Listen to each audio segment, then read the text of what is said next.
Writers, are you struggling to balance being a mom or a caregiver with your desire to create or maintain your writing practice? Then this one's for you. Hello and welcome to the Write Anyway podcast from Pages and Platforms and the Happily Ever Author Club. In today's episode, Sue talks with creativity coach Susie Meserve about the changing goals and challenges of creating while parenting. Let's listen in. Hello, Susie. Welcome to the Write Anyway podcast. I'm so delighted to have you here today. Hi, Sue. Thank you. It's great to be here. So for our listeners and watchers, Susie and I were both presenters at the San Francisco Writers Conference in February, and we're recording this right now on March 10th. And we ended up just sitting next to each other on a stage with like 30 other people during this flash round of questions and answers. And in the 3 seconds we had to introduce each other, Susie told me that she is a writing coach who works with a specialty on like helping moms write their books. So tell us a little bit about your work and who you like to help and why did you decide to focus on this? Well, I should say, first of all, I call myself a creativity coach. And I work with writer moms, but also artist moms. So, anybody who's sort of in creative practice, because I see a lot of overlap. I mean, obviously writing is its own thing, but I do see a lot of overlap in creative practice with other arts fields. I've been a writing teacher and a writer myself for my entire adult life. And a couple of years ago, I've been working at an art school for the most part with undergrads. And a couple of years ago, I realized that what really kind of thrilled me was not thesis statements and, paragraphing, but helping young artists kind of connect with their creative process and like some of the mindset work that needs to happen to build an entire life of creativity with all of its ups and downs, like knowing that it's not going to go how you thought it would for lots of reasons, that you have to be perseverant, etc. So I did a coaching program. And when I left the coaching program, I was like, well, I might work with a different population. And then I was like, no, I want to work with creative people. And then it occurred to me about a year into that my life as a writer and as a creative person was so changed by having children, and that motherhood has just been this like endless source of material for me. And so I thought, what am I doing? I need to start coaching, working with moms. So that's what I do as a coach. I also lead writing workshops and classes and things for everybody because I can't give up my older men retirees. Like I just love working with them too, but one-to-one. And, most of my practice is with creative moms.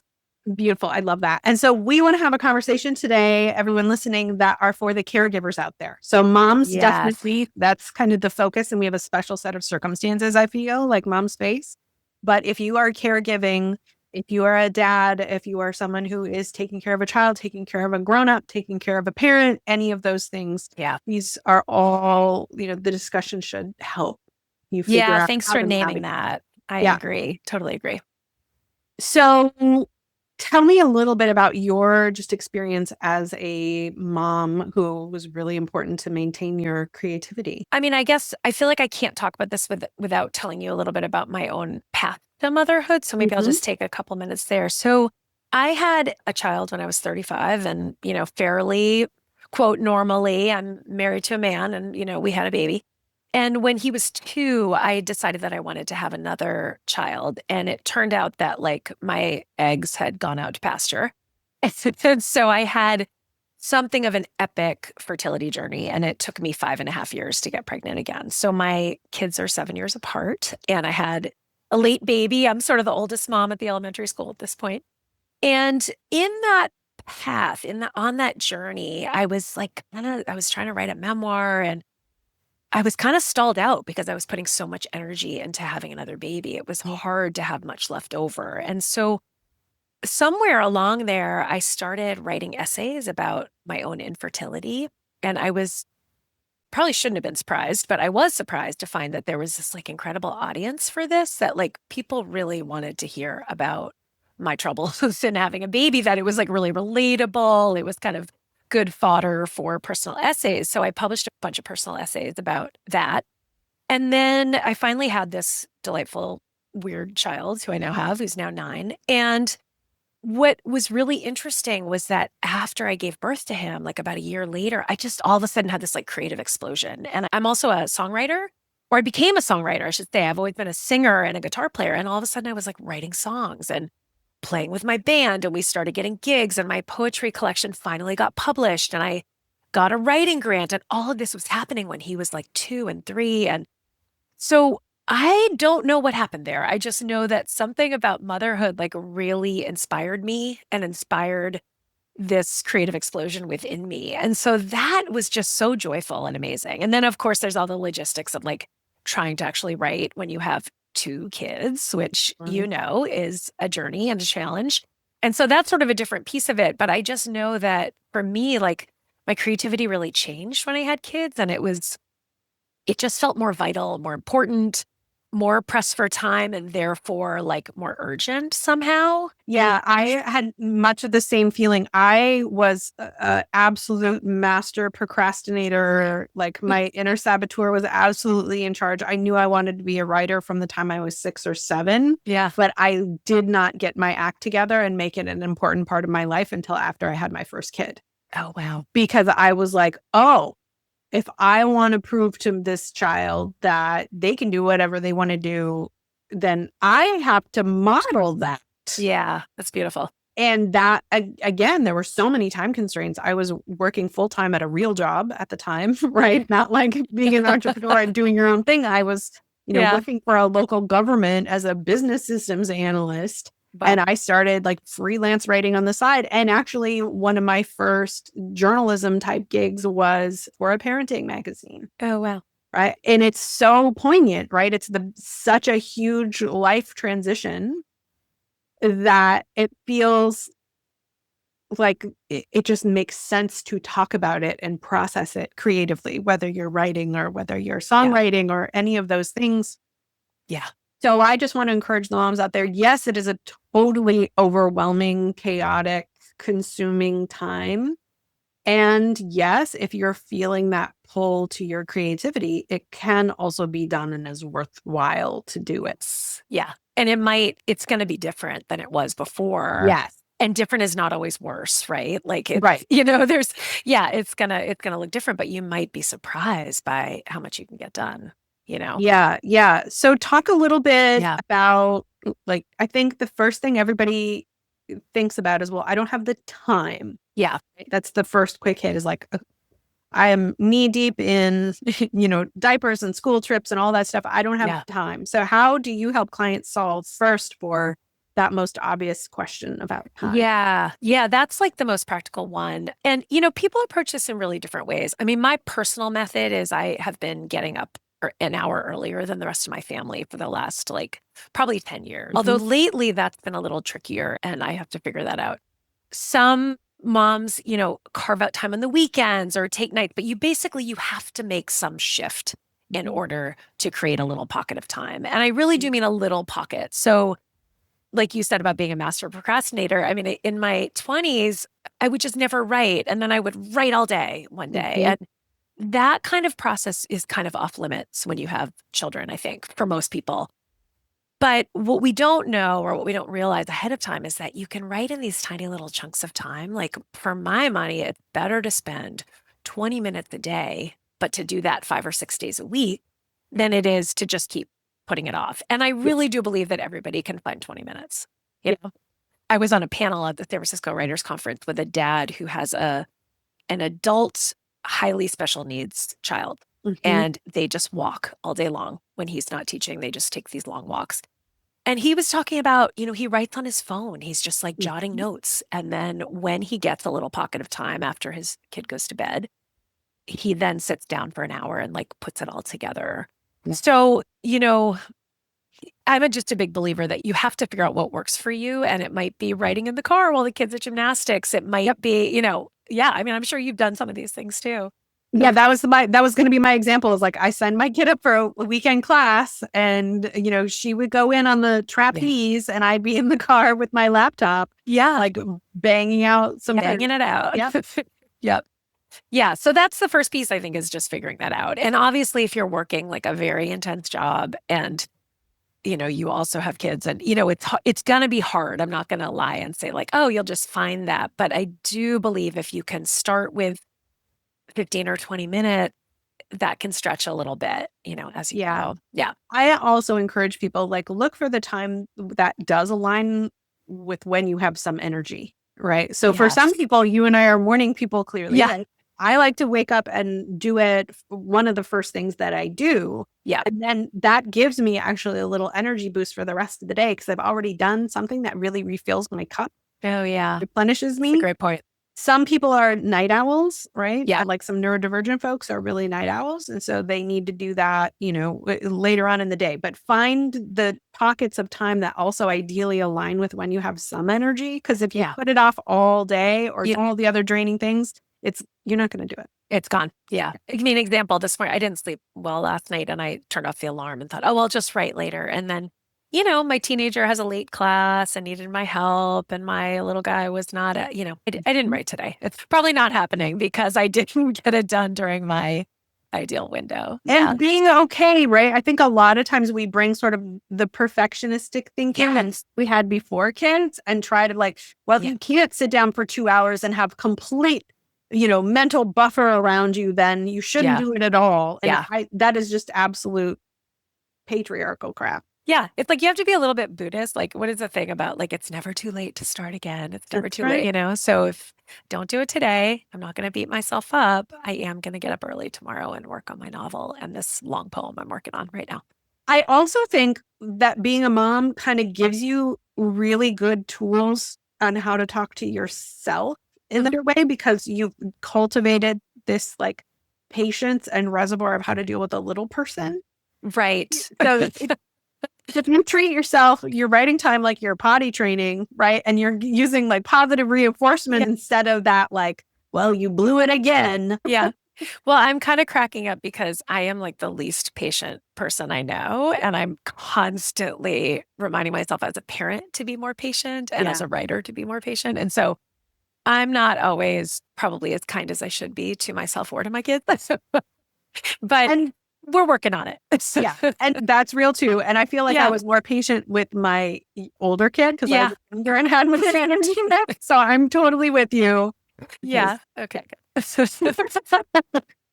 me what else, when you started with moms, what else surprised you about the challenges that they're facing? I think for a long time, I told myself that it was really just about this time thing. It was just about carving out time. And I don't know who I was kidding because I've just been realizing lately, probably because I am working with moms, creative moms, just how many other things come into it. So, I mean, there's guilt and it's very hip these days. Probably maybe just, I live in Northern California. It's very hip to be like, oh, guilt. Let's just get rid of guilt, But I was talking to a friend the other day who's a video artist. She's, does this really beautiful photography and video work. And she said, I feel guilty when I'm not with my kid. I feel guilty when I'm not doing my work. It's there's so many different ways to feel guilty as a woman in a society that's all about productivity, right? So, guilt is one I think we have to name for sure. And then two other things that come up. I mean, one is just that our relationship to our work really changes. As you said, I mean, matrescence, having children is such a huge transition in your life. It's really a transformation. I mean, and frankly, for caregivers who actually gave birth, that in itself is just this wild, crazy, physical, spiritual, awful, experience. And I don't know how anybody is the same afterwards, really. I really don't know how people are the same afterwards. And so by its nature, it changes your subject matter. It changes how you approach things. I mean, I sort of have this reputation in my family for comparing everything to childbirth. I'll just be oh, well, this house renovation is kind of like childbirth. We're almost on the other side of it. It's kind of nuts. So there's that. And then, another thing that was recently named for me by a client is grief.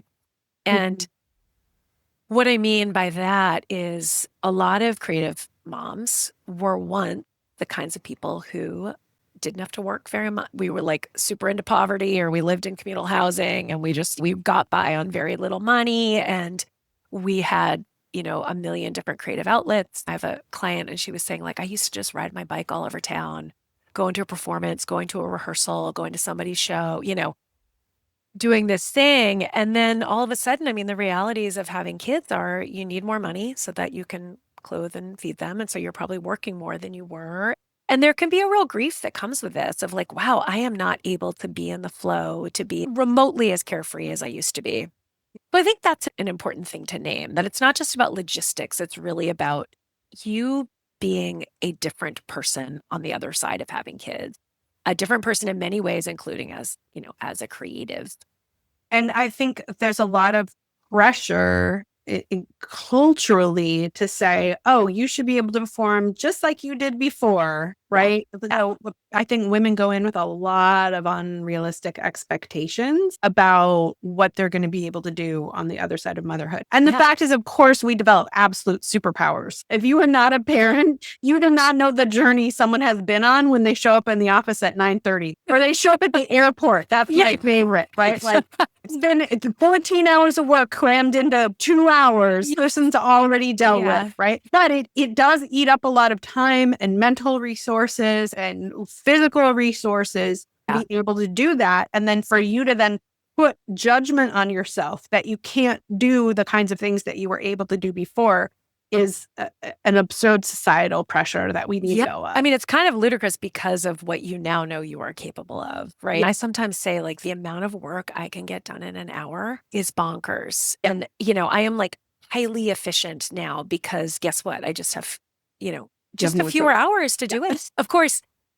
in creative practice, efficiency is always like, that's an interesting thing because this same friend who was talking about guilt, she was telling me that someone said to her, like, well, are you highly experimental when you get into your studio? And she said, no, I work full time and I have a preteen. I don't actually have time to be highly experimental. And you might argue that makes our work less interesting or something, but it's almost like we have to go back to what we know we can do well and then, make incremental improvements instead of like some radical thing. Well, I think that gets to an important thing about like parenting has its seasons as well. Like if you're in the throes of raising a newborn, my thoughts are with you and it's not always going to be like that. Yes, this too shall pass. Right. Yeah, so you can think about trying to stay as present. Again, a lot of Buddhist principles work really well in trying to stay in the moment, appreciate the season that you're in, and don't make it mean something about, oh my God, I'm never going to fulfill my creative potential, right? Really honor where you are and know that things do shift and move, right? Now I have an 18-year-old who's off at college and I have an 11-year-old who now has a phone and is in her room on her phone a whole lot more than she used to be. Yeah. Right. And so I'm having time become available that it looks very different this year than it did last year when I had 2 kids at home. Yes. And didn't have a phone. So you got to appreciate where you are and be looking for those ways to use what is available to you in this. Yeah, absolutely. It's so important. And I would just name that like most things in life, the seasons are like shifting in ways that you don't always anticipate, right? Yeah. So when your kids are really little, pretty much you are on sabbatical from your work, I would say, like for that first year anyway, because you're just not sleeping, whatever else you're trying to do. I've been surprised. I have a teenager and I've been surprised by realizing how much more hands-on parenting is again, all of a sudden like that. I thought, oh, wow, now that he gets himself places, like I'm going to have all this time. It's not so. I'm in a high touch time as a parent right now. And so that is definitely impacting the amount of my own work that I'm getting done. So you have to, it's almost like you have to kind of like ride this river and just be like, okay, I don't know what today's going to look like. Yeah, exactly. And I think it also having a couple of different creative projects that ask different things of you. So I've got is 15 minutes today. I'm just going to scribble out a poem or whatever it is you do. You can think about what can I pull out that is replenishing for me creatively and makes I'm still in the game. I don't have to pressure myself to write the great American novel while I've got, 2 kids under 4 years old, whatever you have, right? So I think that is a really helpful way to look at it as well. Yeah, agreed. What other things do you just wish, right? Whether it's a practical tip or just a heartfelt sentiment, what do you want to tell the moms out there who are worried they're not going to have time or they're not going to have energy for creativity? I think a big one is that your story matters. Whether or not you're writing about parenthood or motherhood. And I think it's important to name that you don't even have to write about those things if you don't want to. I mean, for me, they've very much come up. I know they have for you too. But, some women don't want to write about motherhood, and that's fine. But just that, your story matters. We live in this weird time and this weird society. Oh, let me just throw this in there. I had a baby in Norway. My older son was born in Norway because we were living there at the time. And that's an interesting place because there's so much support for parents there, like financial support, logistical support. I mean, when he was born, they immediately put me into a mom's group with other moms who lived within a quarter mile of me, and we would just meet up. This is like the state just does that for you. In American society, we are given a lot of pressure to have kids. I think that's really validated, have children. But then all the other things you try to do once you have that kid are not so validated. And that can lead to some feelings of oh, well, what do I have to say? Doesn't matter. I'm just some mom out there. I think it's really important to remember that your work matters. You're still a productive and creative member of society. And if you want to do this thing, this creative project, you can do it. And not to be afraid to ask for support. When I was on a panel about writing parents at the San Francisco Writers Conference, we talked about things like trading childcare, because it's all well and good to say, oh, well, just get a full-time nanny. Not everybody can afford that, frankly. Right. But there are ways to get around it. We have family sometimes. Some of us, I think, don't lean on our partners enough, or we have friends who would be very happy to take our kids for a couple of hours so we can get some work done. So I guess I would just say, your story matters and your process matters, and there are always ways to make this happen. That's my belief. I hope that doesn't sound too rosy. No, I think it's wonderful, and I wholeheartedly agree. Where can people learn more about you and working with you? I have a website, and I'm on Instagram and LinkedIn and, Facebook, all the places. My last name rhymes with reserve. Okay. It is spelled Meserve. I have a 12-week one-to-one coaching package called the Wild and Precious Life coaching package, after the Mary Oliver poem. What do you want to do with your one wild and precious life? So that I'm, actively filling that. And I'm based in the San Francisco Bay Area.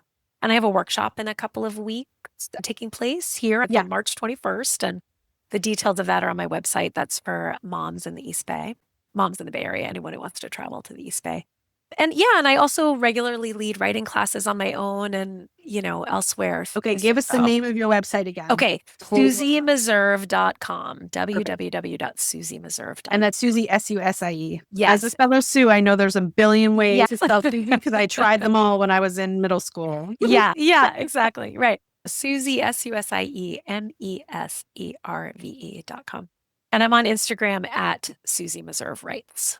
Okay, beautiful. Well, thank you for coming and talking about this with me. There are a lot of people whose voices we want to hear, and they just need a little bit of support to voice out there. Yes. Thank you so much. Thank you. If you'd like a weekly dose of writing insight and mindset and marketing tips in your inbox, subscribe to the Write Anyway newsletter at pagesandplatforms.com/subscribe. And that's it for this episode of the Write Anyway podcast. Thanks for joining us. We'll see you next time.